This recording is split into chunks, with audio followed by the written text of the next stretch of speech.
رب کے دوست ہیں، جو رب کے قریب ہیں وہ سچے ہیں، اور ان کے ساتھ ہونے کا ہمیں حکم دیا، یعنی جو اللہ کے نیک بندے ہیں، جو ولی ہیں، رب کے محبوب و مقرب بندے ہیں، ان کے قریب ہو جاؤ۔ لیکن حال آج کا یہ ہے کہ لوگ ان سے دور ہو رہے ہیں اور ایسوں کے قریب ہو رہے ہیں جو خود بھی بھٹکے ہیں اور یہ بھی بھٹکا رہے ہیں، ایسوں کے قریب جا رہے ہیں، خود تو بھٹکے ہوئے ہیں، غلط راہ پر چل رہے ہیں، اور جو ان کے ساتھ ہو گیا وہ بھی غلط راہ پر جا رہا ہے۔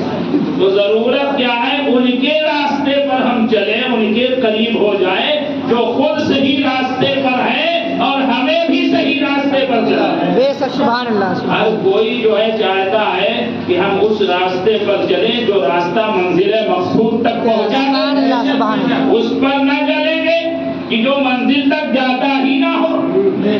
اگر اس پر چلیں گے تو منزل تک پہنچ ہی نہیں پائیں گے، راستے میں بھٹکتے رہیں گے۔ تو جنہوں نے اپنے سینے کو مصطفیٰ کی محبت کا مدینہ بنایا، جنہوں نے رسول سے محبت کی، جنہوں نے خدا کا قرب حاصل کیا، وہ اس راہ پر ہیں جو منزل مقصود تک جاتا ہے۔ تو ہمیں ان کے دامن سے وابستہ ہونے کا رب نے حکم دیا۔ رب نے یہ نہیں کہا نمازیوں کے ساتھ ہو جاؤ، رب نے یہ نہیں کہا حاجیوں کے ساتھ ہو جاؤ، رب نے یہ نہیں کہا روزے داروں کے ساتھ ہو جاؤ، رب نے اس آیت میں یہ نہیں کہا قرآن پڑھنے والوں کے ساتھ ہو جاؤ، اس لیے کہ بہت سے ایسے قرآن پڑھنے والے ہیں جو قرآن تو پڑھتے ہیں لیکن قرآن حلق سے نیچے نہیں اترتا۔ بہت سے ایسے ہیں جو نماز تو پڑھتے ہیں لیکن نماز ان کے منہ پر مان دی جاتی، مردود ہو گئے رب کی بارگاہ میں۔ بہت سے ایسے ہیں جو حج تو کرتے ہیں قبول نہیں ہے کیونکہ ان کے دل میں مصطفیٰ کی محبت نہیں ہے، کیونکہ اصل رسول کی محبت، اب جب رسول کی محبت ہوگی سینے میں تو اللہ رسول کے صدقے میں نماز بھی قبول کر لے گا، اللہ رسول کے صدقے میں حج بھی قبول کر لے گا، اللہ رسول کریم کے صدقے میں عبادتوں کو قبول کروا لے گا۔ تو معلوم یہ ہوا کہ ہمیں ان کے ساتھ ہونا ہے کہ جن کی جو ہے عبادتیں بھی قبول، جن کا سجدہ بھی قبول، جو رب کے محبوب ہیں ان کے قریب ہونا، ان کے ساتھ ہو جانا۔ اور ان کی عظمتیں اتنی بلند ہیں، مقام اتنا بلند ہے، میرے دوستو آج آپ کو لوگ ملیں گے کہیں گے فلاں جگہ مت جاؤ، فلاں ولی کی بارگاہ میں مت جاؤ، روکنے کی کوششیں کریں گے لیکن ہمیں ان کی نہیں سننا، ہمیں تو رب کا فرمان بتا رہا ہے ان نیکوں کے قریب ہو جاؤ، تو ہمیں رب کی ماننا ہے، ادھر ادھر ٹہلنے والے بے ایمانوں کی نہیں سننا ہے، رب کی سننا ہے۔ رب نے کیا فرمایا؟ جو نیک ہے ان کے ساتھ۔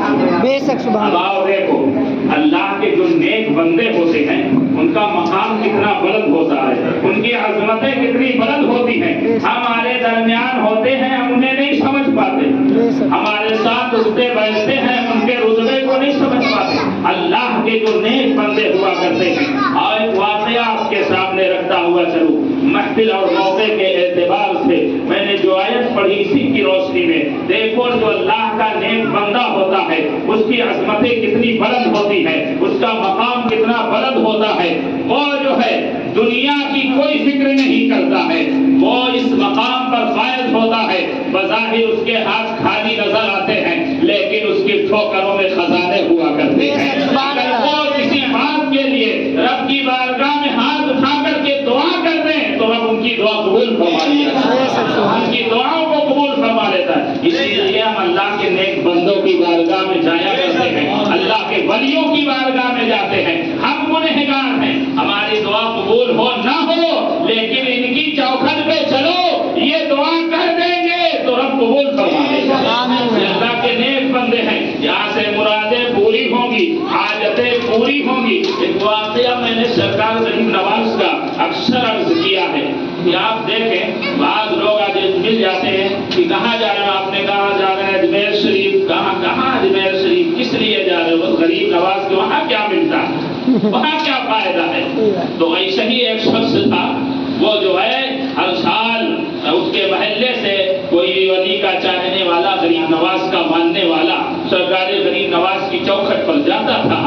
دیتا تھا. تو اس نے کہا کہاں جا رہے ہو؟ کہا اجمیر سے. کیوں جاتے ہو؟ کہا یہ دیکھنا ہے تو وہیں چل کے دیکھو. وہیں چل کے دیکھو. کس لیے ہم جاتے ہیں؟ ارے بولے وہاں نہیں جانا چاہیے. بولے کیوں وہاں نہیں جانا چاہیے؟ بولے وہ تو مرکزیں ختم ہو گئے, اب وہاں جانے کی کیا ضرورت ہے؟ کہا سنو ہم تو جاتے ہیں, تمہیں نہیں جانا نہ جائیے. کہا اچھا چلیے ہم بھی چلتے دیکھتے ہیں وہاں ہوتا کیا ہے, وہاں کیا ہوتا ہے. تو ایسا بھی ہوتا ہے نا, بہت سے لوگ جو ہے عقیدت میں جاتے ہیں اور بہت سے ایسے بھی کچھ ہوتے ہیں جو دیکھنے جایا کرتے ہیں, جو دیکھنے جایا. اسی میں سے کچھ ایسے ہوتے ہیں جو لوگوں کو دیکھیں گے وہ قدم بوسی کر رہے ہیں تو کہیں گے دیکھو سجدہ کر. ارے سجدہ تو خدا کو کرتا ہے ہر مسلمان, غیر خدا کو کوئی سجدہ نہیں کرتا ہے. ادباً تعظیماً جو ہے قدم بوسی تو کرتا ہے, لیکن سجدہ مسلمان رب کے سوا کسی کو نہیں کرتا. اس لیے کہ رسول نے فرمایا رب کے سوا کسی کو سجدہ کرنا جائز نہیں ہے. اب وہ ساتھ میں چل دیا, پہنچا سرکار غریب نواز کی چوکھٹ پر. دیکھا کہ جو ہے بہت سے لوگ آ رہے ہیں, حاضری دے رہے ہیں, دعائیں کر رہے ہیں, التجائیں کر رہے ہیں, دعا مانگ رہے ہیں. اسی درمیان کیا دیکھا, ایک شخص ایسا بھی آیا. وہ سرکار غریب نواز کی چوکھٹ پر کہا ہے غریب نواز میں 5 روپے لوں گا, ایک ہی آدمی سے لوں گا اور 1 گھنٹے میں لوں گا. اتنی 1 گھنٹے میں 5 روپے. ایک وہ زمانہ تھا جب 5 روپے کی بڑی قیمت تھی, اس زمانے کی بات. اب جو ہے وہ شخص جو گیا تھا دیکھنے کہ آخر یہاں ہوتا کیا ہے, غریب نواز دیتے ہیں کہ نہیں دیتے ہیں. اب وہ جو ہے جب وہاں دیکھ رہا کہ یہ گھوم کر کے چکر لگا کر کے کھڑا ہو گیا, کسی نے کچھ نہ دیا. اب یہ ٹائم دیکھتا رہا, جب 1 گھنٹہ کے ہونے کے قریب تھے اس نے سوچا اسے تو کوئی نہیں دے رہا, لاؤ میں ہی دے دوں اور اس سے کہہ دوں جس سے مانگا وہ نہیں دے سکے میں دے رہا ہوں. بس یہ نیت سے وہ آگے بڑھا, 5 روپے جیب سے نکالا, نکالنے کے بعد انہیں دیا اور کہا لو یہ میں دیتا ہوں, یہ کیا تمہیں دیں گے, یہ مجھ سے لے لو. اس نے 5 روپے فقیر نے دیا, جیب میں رکھا, ایک چکر لگایا گھوم کر کے اور سامنے کھڑا ہو گیا. کہا ہے غریب نواز آپ نے تو ایسے سے دلوا دیا جو آپ کے دینے کا قائل نہیں ہے. سبحان اللہ, دینے کا قائل یا رسول اللہ, یا رسول اللہ, زندہ باد, زندہ باد. خواجہ ہند و دربار ہے اعلیٰ تیرا, کبھی محروم نہیں مانگنے والا تیرا. سرکار غریب تو اللہ والوں کی چوکھٹ پر ملتا ہے, لیکن عقیدت سے مانگو, محبت سے جاؤ اور ادب کے ساتھ دامن پھیلاؤ. وہ اللہ کے ولی اللہ کی دی ہوئی طاقت سے تمہیں عطا فرمائے گی. مرادیں پوری ہوں گی, مشکلیں آسان ہوں گی. عزیزان ملت گرامی آؤ دیکھو اللہ والے, لیکن یہ جو ہے کچھ نہ کچھ نقص ضرور نکالتے. اللہ والوں کی بات, اپنوں کی بات آئی تو یہ بڑی تعریف کریں گے, اور جو ہے جب ولیوں کی بات آئی تو پھر اس میں نقص نکالتے نظر آتے ہیں. نبی کی بات آئی تو اس میں نقص نکالتے ہوئے نظر آتے ہیں. حضرت ابو الحسن خرقانی رضی اللہ تعالیٰ, بڑے پائے کے بزرگ, بڑے پائے کے ولی حضرت ابو الحسن خرقانی رضی اللہ تعالیٰ. آپ جانتے ہیں کہ آپ کا بڑا شہرہ تھا, بڑی کرامتیں آپ سے ظاہر ہوتی تھی. ایک شخص جو ہے آپ سے ملنے کے لیے بڑی دور سے آیا, بہت دور سے آیا. اس نے سوچا کہ جو ہے حضرت ابو الحسن خرقانی کا بڑا شہرہ ہے, چلو ملاقات کر لیتے ہیں, اللہ کے ولی ہے, اللہ کے نیک بندے ہیں, ان سے ملاقات کر لی جائے. اس خیال کے ساتھ وہ ان کے گھر پر پہنچا. جب پہنچا دروازہ بند تھا, باہر سے دستک دی, اندر سے آواز آئی کون؟ کہا میں حضرت ابو الحسن خرقانی کا چاہنے والا ان سے ملنے کے لیے آیا ہوں. تو ان کی اہلیہ تھی, انہوں نے کہا وہ یہاں نہیں ہے. تو کہا کہاں گئے؟ کہا گئے جنگل میں. کس لیے؟ کہا کہ جو ہے وہ لکڑیاں کاٹ کر کے لائیں گے تو اس سے میں کھانا تیار کروں گی, اسی لیے وہ گئے ہوئے ہیں. اور تم کس لیے آئے؟ کہا اللہ کے ولی ہے. کہا کوئی ولی نہیں ہے, واپس چلے جاؤ. ان کی اہلیہ نے کہا کوئی ولی نہیں ہے, واپس چلے جاؤ. اس نے سوچا کہ اتنا شہرہ ہے ہر طرف ان کا, اور ان کی اہلیہ کہہ رہی جاؤ واپس, آخر معاملہ کیا ہے؟ اس نے کہا اچھا اب آ ہی گیا ہوں تو ملاقات تو کر ہی لوں. کہا کدھر گئے؟ کہا بڑا جب ادھر چلا تو کیا دیکھا کچھ دور چلنے کے بعد کہ سامنے جنگل سے حضرت ابو الحسن خرقانی چلے آ رہے اور ان کے سامنے ایک شیر چل رہا جس پر لکڑیوں کا گٹھر رکھا ہوا، لکڑیوں کا گٹھر شیر کے اوپر۔ سوچنے والی بات ہے، بوجھ تو گدھا ہوتا ہے، شیر کو جو ہے گدھا کی طرح حضرت ابو الحسن خرقانی جو ہے اس سے بوجھ ڈھوا رہے، اس پہ لکڑی رکھ دیا۔ ہم آباد جیسا آدمی تو جو ہے شیر کے نام سے دہل جائے، اگر معلوم ہو کہ یہاں پر شیر ہے تو دہل جائے گا آدمی کی دروازے بند کرو کوئی باہر نہ نکلے، کہیں ایسا نہ ہو کہ شیر حملہ کر دے۔ لیکن اللہ والے جو ہوتے ہیں ان کی عظمتیں بلند ہوتی ہیں، اگر وہ شیر کو بھی حکم دے تو ان کے حکم کا پر عمل کرے گا، ان کے حکم کے تابع ہوگا۔ عزیزان ملت گرامی، یہ جب آپ یہ شخص اب کیونکہ سامنے سے شیر ہے، پیچھے حضرت ابو الحسن خرقانی ہے، اب یہ گھبراتا ہے کہ آخر کیا معاملہ ہے، شیر ہے کہیں حملہ نہ کر دے۔ تو حضرت ابو الحسن خرقانی اللہ والے دل پر نظر رکھتے، دل کی بات کو جان لیا کرتے، وہیں پیچھے سے کہا اے آنے والے شخص ڈرو نہیں، یہ شیر تمہارا کچھ نہیں بگاڑے، یہ وہی کرے گا جو میں کہوں گا۔ حضرت ابو الحسن خرقانی سے جب قریب ہوا، دست بوسی وغیرہ کے بعد عرض کیا حضور آپ کی شان اتنی بلند کہ شیر آپ کے حکم کے تابع، اور گھر گیا تھا تو اہلیہ جو ہے کہہ رہی تھی وہ کوئی وہی۔ تو حضرت ابو الحسن خرقانی کہتے ہیں معاملہ یہ ہے کہ وہ جو مجھ پر زیادتی کرتی ہیں اور مجھے برا بھلا کہتی ہیں تو میں صبر کر لیتا ہوں، اور جب میں صبر کرتا ہوں تو اللہ میرے مقام کو اور بڑھائے، میرے رتبے کو اور بڑھا دیا کرتا۔ اور انہی حضرت ابو الحسن خرقانی کے اس واقعہ دیکھو، ان کی اہلیہ بالکل قبول نہیں کرتی کہ یہ ولی ہیں۔ ایک دن جو ہے ان کی اہلیہ نے دیکھا کہ کوئی آسمان پر پرواز کر رہا بہت اونچے پر، اور دیکھا کہ بڑا جو ہے سفید لباس، عمدہ نورانی چہرہ دور سے نظر آ رہا اور آسمان پر پرواز کر رہا۔ لیکن جو ہے انہوں نے یہ خیال کیا کہ آسمان پر پرواز کرنے والا ضرور اللہ کا ولی ہے، اللہ کا ولی ہے، آنے دو آج میں کہوں گی کہ میں نے آج ولی کو دیکھا ہے، تم ولی بنے پھرتے ہو، ولی کو تو میں نے دیکھا، آنے دو گھر۔ اب جب حضرت ابو الحسن خرقانی گھر پہنچے تو اہلیہ نے کہا آج میں نے اللہ کے ولی کو دیکھا۔ کہا کہاں دیکھا؟ کہا آسمان پر اڑتے ہوئے دیکھا۔ کہا انہیں ولی مانتی ہو؟ کہا ان کی ولایت میں کیا شک ہے، ان کی ولایت میں کیا شک، وہ آسمان پہ پرواز کر رہے تھے۔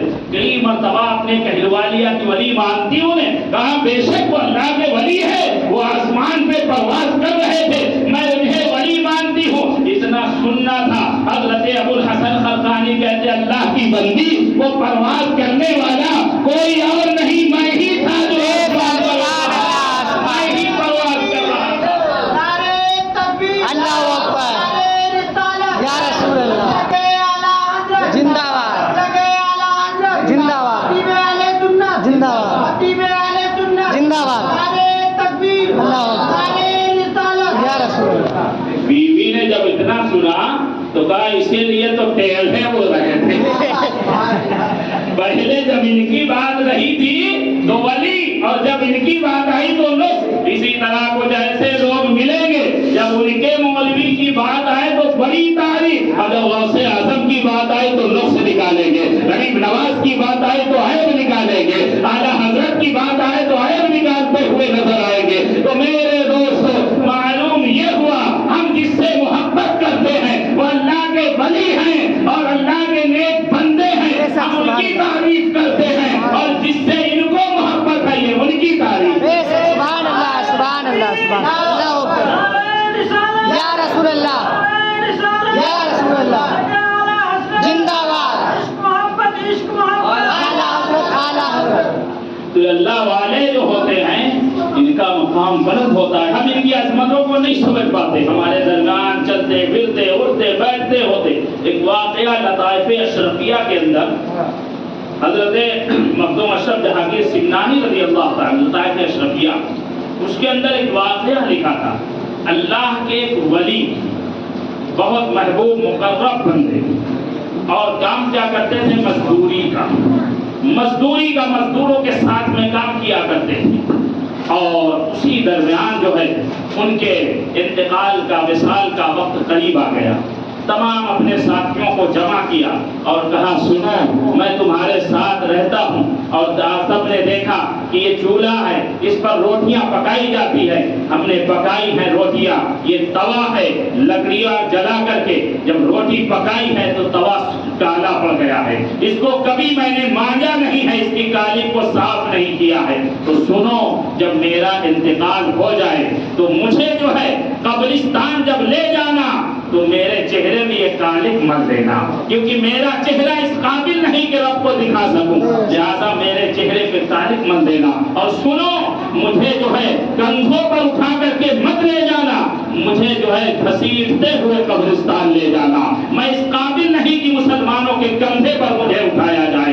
دیکھو اللہ والوں کا انداز بڑا نرالا ہوتا ہے، سب نے کہا ٹھیک ہے آپ کی وصیت پر عمل کیا جائے گا۔ انہیں کیا معلوم کہ جو کہہ رہا ہے یہ اللہ کا بڑا محبوب بندہ ہے، مقرب بندہ ہے، وہ تو سمجھ رہے تھے کہ عام آدمی ہے، عام مزدور ہے، جیسے ہم مزدور ہیں ویسے یہی ہے، لیکن پھر میرے دوستو جب ان کا وصال ہوتا ہے ان تمام ساتھیوں نے وصیت پر عمل کرنے کی کوشش کی اور یہ سب چولہے کے قریب گئے اور کہا آپ چولہے سے توا لاؤ، لا کر کے اس کی کالک کو ان کے چہرے پر مل دو۔ جب اس ارادے کے ساتھ یہ سب آگے بڑھتے ہیں اور چولہے پر سے توا اٹھا کر کے کالک لے جا کر کے ملنے کی کوشش کرتے ہیں، اسی درمیان ایک سرخ آندھی آتی ہے یا کالے رنگ کی آندھی آتی ہے اور غیب سے ندا آتی ہے، اے لوگوں خبردار میرے اس محبوب بندے کے چہرے پر یہ کالک ملنے کی کوشش نہ کرنا، میرا محبوب بندہ ہے،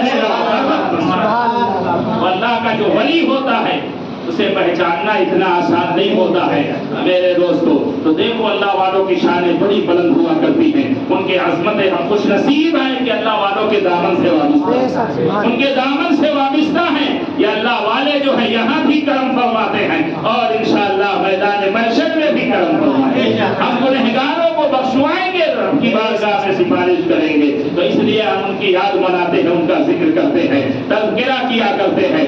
آپ جانتے ہیں کہ ہم جب دنیا سے رخصت ہوتے ہیں کسی کا بھی انتقال ہو جاتا ہے، دنیا سے چلا جاتا ہے، لیکن اگر اس نے کسی کا دامن پکڑا ہے، کسی اللہ کے محبوب بندے کے دامن سے وابستہ ہے، تو وہ وہاں تک اس کا ساتھ دیا کرتے ہیں، وہاں بھی دعائیں کیا کرتے ہیں اور ان کی دعا سے قبر کی منزل اس کے لیے آسان ہو جایا کرتی ہے، اللہ والوں کی دعا سے۔ میرے دوستو اس موضوع پر بہت سارے واقعات ہیں لیکن میں اس طرف نہیں جانا چاہتا، بس ایک واقعہ آپ کے سامنے رکھوں اور دو ایک باتیں احسان ثواب کے تعلق سے رکھ کر کے گفتگو کی تکمیل کر دوں گا۔ درود پاک پڑھیں، اللہم صلی علی سیدنا و مولانا محمد کما تحب و ترضی ان تصلی علیہ صلاۃ و سلام علیک یا رسول اللہ صلی اللہ تعالی علیہ وسلم۔ محترم حضرات، حضرت شرف الدین حضرت امام بوصیری رضی اللہ تعالیٰ کے واقعہ میرے ذہن میں آیا۔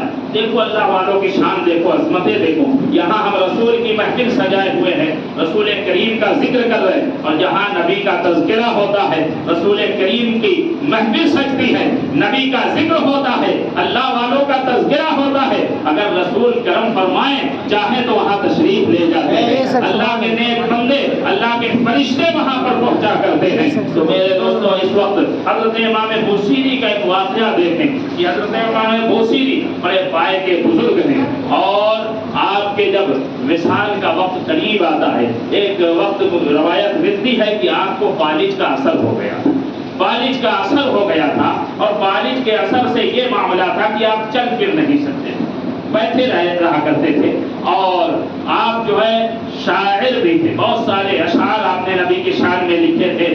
عربی میں ایک آپ کا بڑا قصیدہ مشہور ہے جسے قصیدہ بردہ کہا جاتا ہے۔ اسے قصیدہ بردہ کیوں کہا جاتا ہے؟ تو آپ اس واقعہ کو آپ کے سامنے رکھو۔ حضرت امام بوصیری رضی اللہ تعالیٰ جو ہے جب آپ فالج کے اثر کی وجہ سے چلنے پھرنے کے قابل نہیں تھے تو آپ نے اپنے اہلیہ اپنے گھر والوں سے کہا کہ میری زندگی وفا کرے نہ کرے، میں نے بہت نبی کی شان میں اشعار لکھے، کلام لکھا ہے، لہذا جو ہے دوائت اور قلم وغیرہ لاؤ، میں ایک اور کلام سرکار کی شان میں لکھنا چاہتا ہوں۔ آپ کو بٹھا دیا گیا، قلم کلم و دوایت لائے گئی، آپ نے لکھنا شروع کیا سرکار کی شان میں قصیدہ، اور تقریباً 200 اشعار لکھے۔ والد کا مرض بھی ہے، اسی عالم میں 200 اشعار تقریباً لکھے آپ نے عربی کے اندر، اور اس کے بعد قلم دوایت رکھنے کے بعد آپ وہیں پر سو گئے، اور جب سوئے تو مقدر بیدار ہوا، دل بیدار ہوا۔ خواب میں کیا دیکھا کہ مصطفیٰ جان رحمت تشریف لائے ہوئے، اور جس کے خواب میں نبی آ جائے تو نبی ہی آتے ہیں، شیطان رسول کی صورت میں نہیں بن کے آ سکتا۔ خواب میں مصطفیٰ جان رحمت صلی اللہ تعالی علیہ وآلہ وسلم تشریف لائے، ارشاد فرمایا بوسیری تم نے جو کلام میری شان میں لکھا ہے وہ سناؤ، وہ سناؤ۔ امام بوسیری عرض کرتے یا رسول اللہ میں نے تو بہت سارے اشعار لکھے، بہت سے قصیدے لکھے، نعتیں لکھی، سرکار کون سا سناؤ؟ نبی نے فرمایا ابھی لکھ کر کے جو قصیدہ سوئے ہو وہی سناؤ۔ دیکھو ہمارے یہاں یہ نہ سوچے ہم نبی کی محفل منا رہے، نبی کو خبر نہیں، سب مصطفیٰ کو، رسول کو اللہ نے تمام غیب کے خزانوں کی کنجیاں عطا فرما دی ہے، رسول کو سب کچھ معلوم ہے، رسول سب دیکھ رہے ہیں۔ عزیزان ملت گرامی، امام بوسیری سے فرمایا کہ ابھی لکھ کر کے جو قصیدہ سوئے ہو وہ سناؤ۔ اب امام بوسیری رضی اللہ تعالیٰ سنانا شروع کرتے ہیں، اور جب سناتے ہیں تو نبی کا دریائے کرم جوش پر آتا ہے، مصطفیٰ جان رحمت اپنا دستے مبارک پھیر دیتے ہیں، اور جب نبی نے دستے مبارک پھیرا تو امام بوسیری کا مرض دور ہو گیا، والد کا اثر ختم ہو گیا، اور نبی کریم صلی اللہ علیہ وسلم اشعار سنتے رہے، امام بوسیری سناتے رہے، یہاں تک کہ نبی کا دریائے کرم اور جوش پر آیا۔ مصطفیٰ نے اپنی چادر مبارک امام بوسیری کو اپنی چادر نبی نے عطا فرما دی، امام بوسیری سناتے رہے، مصطفیٰ سنتے رہے، یہاں تک کہ وہ اشعار جو امام بوسیری نے ابھی لکھا تھا، آپ شعرا سے پوچھو، نعت خواہ سے پوچھو، جب کوئی کلام لکھتے ہیں تو لکھنے کے بعد یاد کرتے ہیں جب زبانی سنا پاتے ہیں، یا تو دیکھ کر کے پڑھتے ہیں، لیکن امام بوسیری پر مصطفیٰ کا کرم دیکھو، ابھی لکھا ہے خواب میں زبانی سنا رہے ہیں، ابھی لکھا ہے سنا رہے ہیں۔ جب وہ اشعار سنا چکے،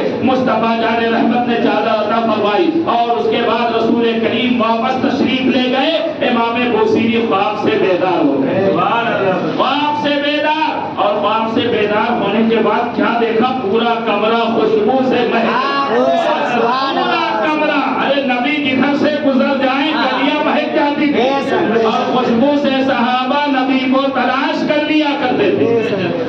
آج حضرت فرماتے ہیں اللہ جو مل جائے میرے گل کا پسینہ، مانگے نہ کبھی عطر نہ پھر چاہے دلہن، مصطفیٰ کا پسینہ بھی خوشبودار۔ یہ کیسے ہیں جو کہتے ہیں نبی ہماری طرح ہے، نبی کے پسینے کی طرح؟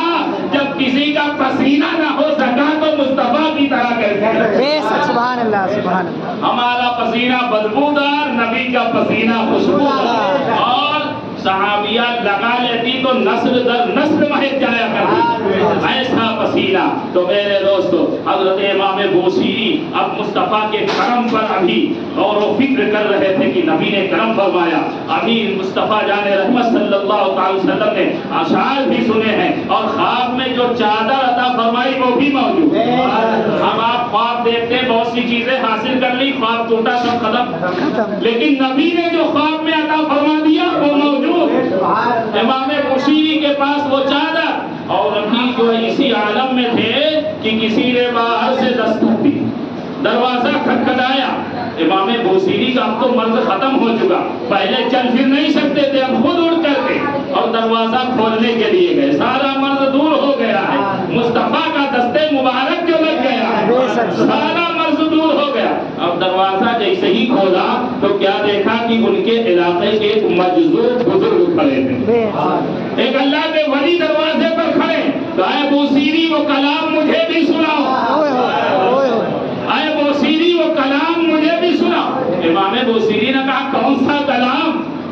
کہا اے بوسیری ابھی جو تم نے نبی کو سنایا ہے، سبحان اللہ۔ ابھی دیکھو اللہ والوں کی شان دیکھو، کس کے خواب میں کون آیا ہمارے بازو میں سوئے ہمیں پتہ نہیں، اور اللہ والا جو ہے بیداری میں دیکھ رہا کہ کس کے خواب میں رسول آئے ہیں۔ وہ کہتے ہیں بوسیری خواب میں جو کلام